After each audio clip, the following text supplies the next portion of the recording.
Hello everyone, welcome to the Character Dive, a show where I dive into the mind of characters from anime, video games, and other sources. In the world of Akame ga Kill, the Jaegers are an interesting bunch, each with definitive personalities which adds a balanced dynamic between them and Night Raid. Despite being portrayed as the villains, there are fan favorites featured in this group. However, amongst this cast of unique characters, there's one in particular that gets a lot of hate from the fans. I'm Seryu Ubiquitous, member of the Imperial Guard, and my friend's name is Koro.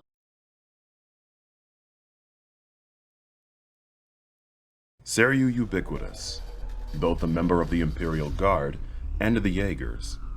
Accompanied by her sentient Imperial arms, Koro, these two bring the pain to anyone who dares to violate the laws of justice. Not only that, Seryu is loaded with a ton of weapons, handguns, missile launchers, a cannon, a giant drill, a giant spike ball, a giant sword, a big-ass rocket. This chick is packing. However, wanting to advocate for justice, her actions don't line up with her morals. In other words, she embodies the same behaviors that she despises.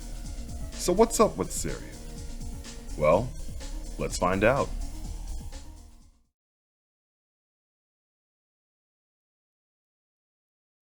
Although we never really get a backstory for Seryu, I kinda wish we did, we still get a detailed enough introduction to get an idea of what she's all about.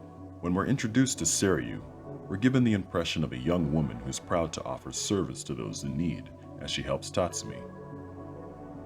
However, we soon find out that she holds a grudge against Night Raid for murdering her father and Ogre, the captain of the Imperial Police, and wishes to avenge them. Sounds like your standard setup to an anti-hero story. During that night, Seryu would have her chance to take revenge against Night Raid as she engages in battle with them, resulting in her losing her arms. Still determined to win, Seryu makes one final effort to claim victory. After winning the battle, she looks up and delivers a message to her deceased father, proud of her achievement in avenging his death, and lets out a maniacal laugh. Now, hear me out when I say this. This might be the first time Seryu has ever killed someone. At least by her own hands. Sort of. Think about it. Her job at this point in the story is an Imperial police, not an assassin. She feels relieved that she took out one of the wanted criminals. But there may be an overwhelming adrenaline rush flowing through her as well. She most likely doesn't know what to do with this excitement. She has all this attention on her from the other Imperial officers who are watching and concerned about her, as she sits there laughing like a maniac. Sadly, this moment would only be the start to a downward spiral in her mental state of mind.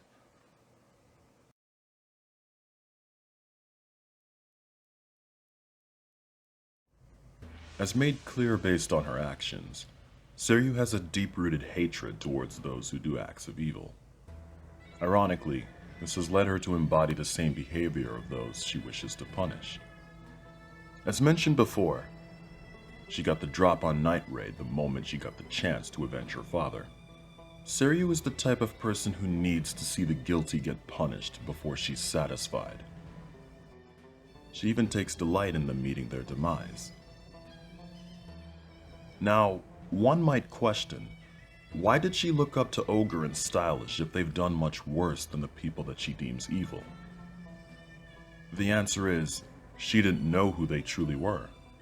Ogre was known for covering for criminals by having innocent people executed in their place, while Stylish used people as experiments and being the cause of a disease outbreak during the events of Akame ga Kill 0.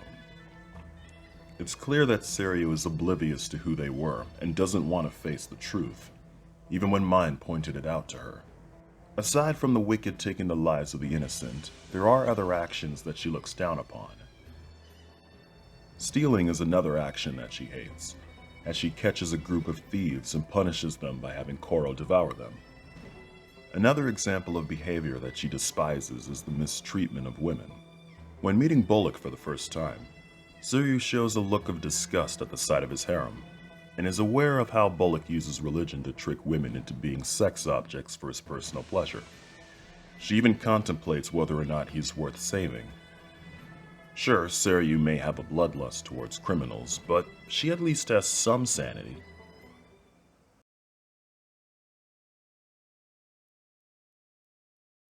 Throughout my time watching the anime and reading the manga, I noticed a small but subtle detail about Seryu that can easily be overlooked. Whenever she's faced with a situation that causes her discomfort, or when she's backed into a corner, she cracks a smirk or a grin. This can mean a number of things.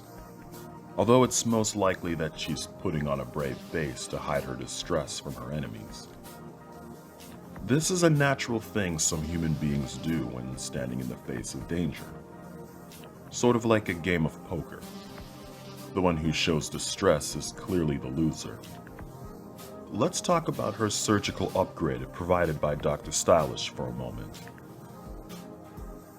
Seryu has weapons hiding inside of her body.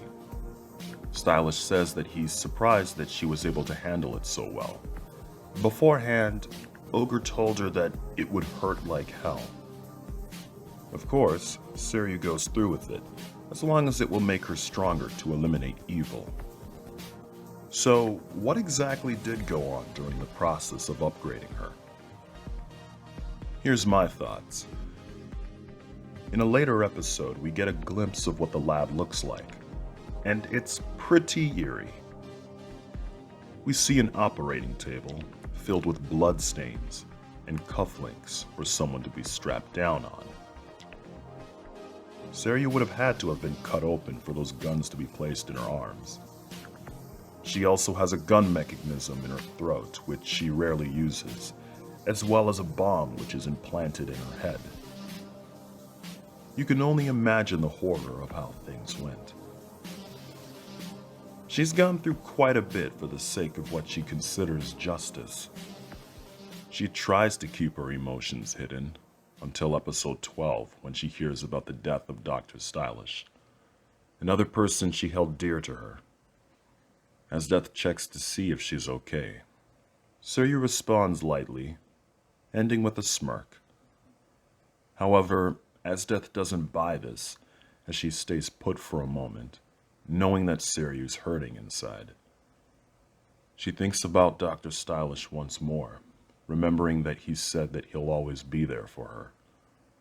Unable to hold her composure, Seryu's smile disappears as she breaks down in tears. She's done everything she can to put a stop to the evil that she despises, but keeps losing to it.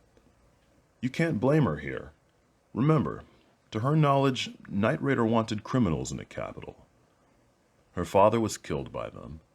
The captain who she respected and served, which trained her to be a fighter, was killed by them.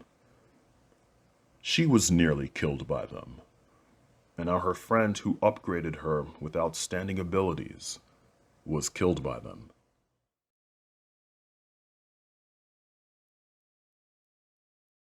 While we're on the topic of self-awareness, let's look at that scene where she encounters the thieves. Usually, Seryu would take delight in crushing her enemies. However, this time, she shows a cold look of disgust. A short while later, Wave questions her about the thieves. He sees the blood dripping from Koro's mouth, making it clear what had happened. When Wave calls Seryu out on this, we see Seryu looking towards the ground in anger, with her eyes shadowed off. For those who are new to anime and aren't familiar with this symbolic imagery, it's when the animators want to provoke the idea of an unsettling suspense between two characters. In this case, we expect Seryu to react in aggression, but we're shown a smiling face and her justifying her behavior. What I get from this scene is more than her just trying to justify her actions. She's trying to mask the guilt she feels in her false judgment. My theory is that she's aware that what she did was wrong, but can't take back what she's done. She knows that she too is guilty.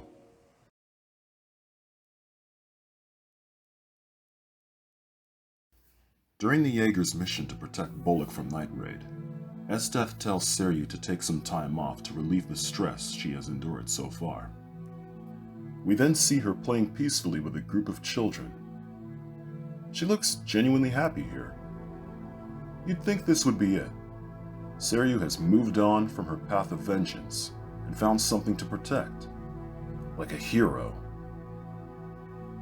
Sadly, during the night while standing guard, she finds out that Tatsumi, who she had helped in the past, is a member of Night Raid, which fills her with rage and reignites her flame for vengeance. The great commander showered you with affection and you repaid her with betrayal. And now, you return with the girl whose partner hacked off my arms and tried to kill me! You shall be punished by fire for your sins! Seryu almost found a way out of her madness, but was roped back in, all because she couldn't control her urge for revenge. She duels with mind, demonstrating the best of her abilities. However, this would only result in her losing more of herself. Before taking herself out with the explosive that was implanted in her head, Seryu says her last words to her friend Koro, while shedding tears. Now, I'm aware that the fans of the series resent Seryu, and I understand why. She has a proud look, while being a self-righteous hypocrite. This isn't entirely her fault, though. Yes, you could argue that she should have the sense to know right from wrong, but how can she with all this deception around her? As established throughout the series, the Imperial capital is a very corrupt nation with so many filthy acts hidden beneath the surface. Seryu only saw things from the surface while admiring people who committed the same acts which she despises. She was told that Night Raid was the enemy, when they in fact had the same mission as her, but she didn't know this. Maybe if things were different, Seryu could have joined them. Unfortunately, reality is often disappointing. Despite her crazy character traits, Seryu is a fantastic addition to the series, and is a perfect representation of the series as a whole, the result of a poorly developed society.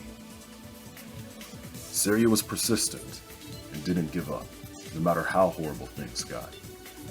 She risked it all for what she stood for, and let no obstacle stand in her way.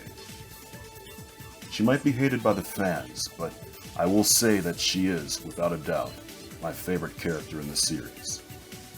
Heck, I dare to consider her one of my favorite anime characters of all time. Hey, thanks for watching. I appreciate your time. Remember to hit that subscribe button, and I'll see you in the next episode.